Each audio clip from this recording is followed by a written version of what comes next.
এই নে সোমা তোর টাকাটা। বাবু আজ খুব কষ্ট হয়ে গেছে, আর 100 টাকা দিলে ভালো হতো। দেখ এই টাকা যদি পারিস তো আসিস, নাহলে অন্য কাউকে ঠিক করে দিস।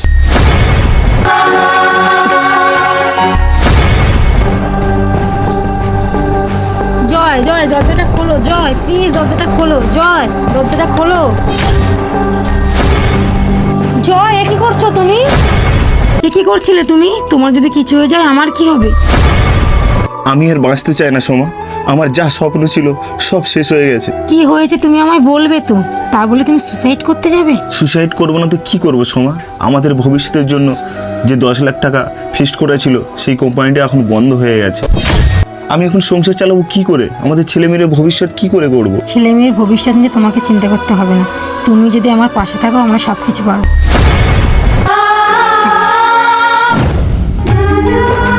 এই শোনো, দুপুরে রান্না করা আছে, তুমি খেয়ে নিও।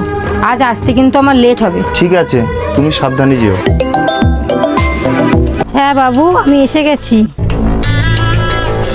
আচ্ছা, এ বউ এখানে? আর জয় আমাকে বলে আমার বউ শপিং মলে কাজ করে, তাহলে এটাই কি ওর শপিং মল? দাঁড়া দেখাচ্ছি মজা। আমি একটু ফোন করে জয়কে জানিয়ে দিই। এই নে, আজ ভালো কাজ করেছিস, তার জন্য খুশি হয়ে 100 টাকা দিলাম। সোমা সত্যি করে বলো তো, তুমি কোথায় গেছিলে? কোথায় আবার? শপিং মলে। চুপ করো, আর একটাও মিথ্যে কথা বলবে না। তুমি কি ভেবেছো আমি কিছুই জানি না? তুমি রোজ ওই সমীর মাস্টারের বাড়ি তোমার শরীর বেচতে যাও, সেটা কি আমি বুঝি না?